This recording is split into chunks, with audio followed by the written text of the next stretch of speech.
É fin de ano e nas universidades galegas reina o silencio.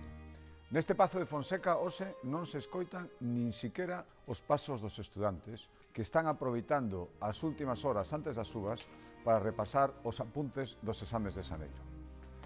A volta destes días, tanto as universidades como os centros de formación profesional, institutos e colexios volverán a encherse de vida, con decenas de miles de mozos e mozas, rapazas e rapaces que o dan todo para facer realidade os seus soños e as súas esperanzas.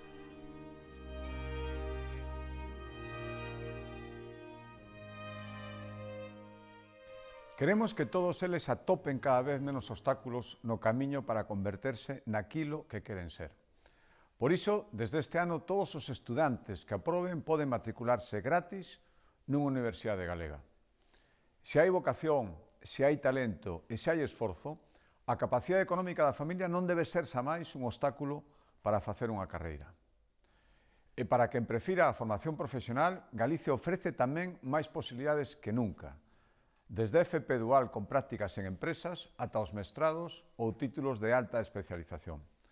Os datos récord evidencian que cada vez son máis as galegas e galegos de todas as idades que optan con orgullo por facer un ciclo.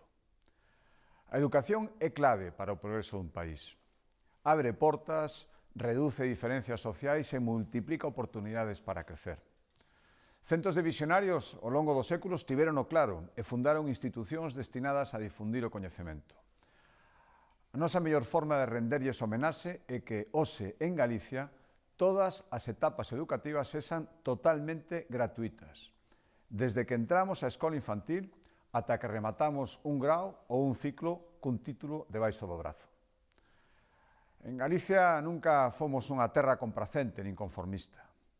Non somos de enviarlle cartas aos Reis Magos e esperar sentados a que os desexos se cumpran. Ao contrario, somos de traballar e implicarnos para conseguir os obxectivos que nos marcamos. Aquí en Galicia utilizamos o autogoberno para mellorar a vida da xente, desde o litoral ata o interior de Galicia, e sempre dentro do marco da Constitución e co obxectivo do ben común. Estamos na Biblioteca América, que foi o soño dun emigrante que se propuso reunir aquí en Galicia unha mostra da cultura do novo continente. E agora, 120 anos despois, a pegada dos nosos antergos segue estando presente por todo o mundo e é unha parte esencial da identidade e da historia de moitos países. Hai un pouco de Galicia en todas partes e tamén hai moito de todas partes aquí en Galicia.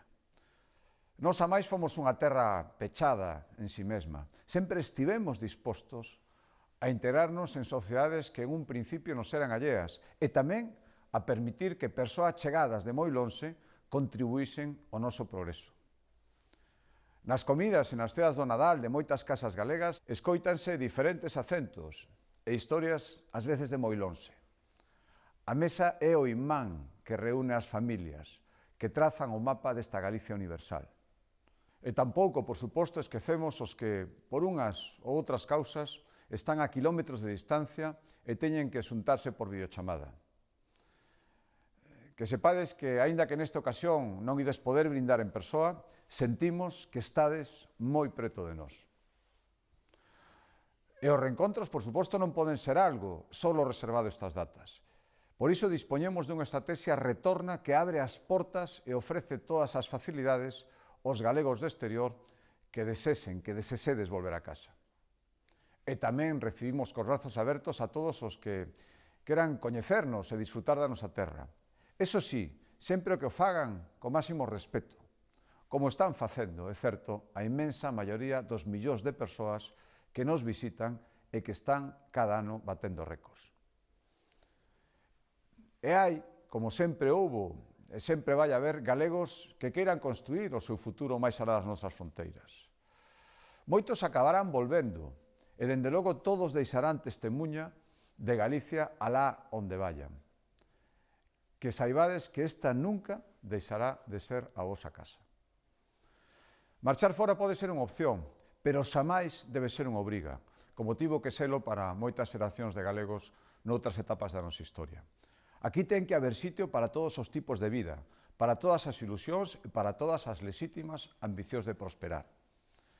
Pero para iso é necesario que en Galicia haxa postos de traballo de calidade e ben remunerados, e en todos os sectores.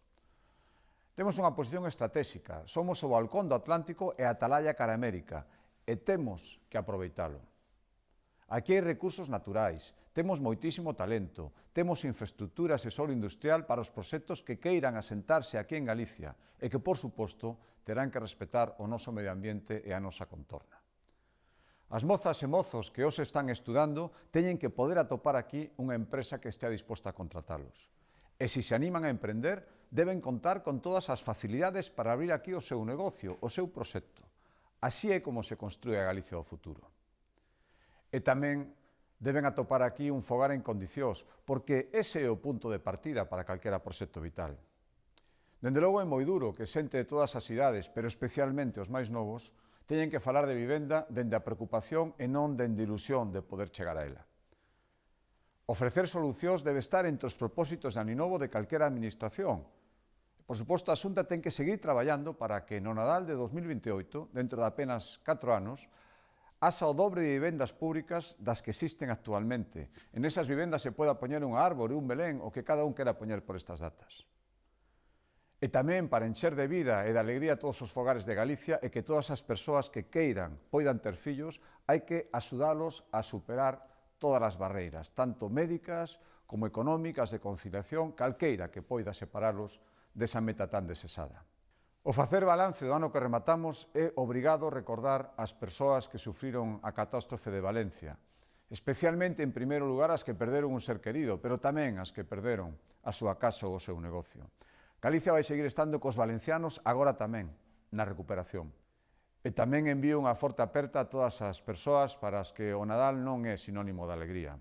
Pola razón que sexa, porque padece unha enfermidade, porque se senten soas ou porque alguén querido xa non está con elas. E tamén as persoas que todos os días do ano coidan a un familiar dependente cunha implicación e cun cariño que non coñecen nin de límites nin de vacacións. O afecto e apoio de toda Galicia está especialmente convosco. En 2024, a nosa comunidade escolleu o camiño polo que quería seguir avanzando. Tócanos agora, aos representantes públicos que fomos elexidos, cumprir coa vontade da xente e seguir facendo de Galicia unha excepción de serenidade, unha excepción de responsabilidade e unha excepción de altura de miras. En 2025 seguiremos demostrando do que somos capaces. Cada galega e cada galego que abre pola mañá a reixa do seu negocio, que coida os que máis apoio necesitan, que dá o mellor de si no seu posto de traballo ou que contribúe a formar os cidadáns do mañá, son exemplos do que somos. Unha terra que non ten máis límites que os que consintamos en poñernos. Seguiremos avanzando ao noso estilo. Desexo vos a todas e todos un feliz e venturoso aninovo que estea cargado de ilusións, de retos e do cariño dos vosos.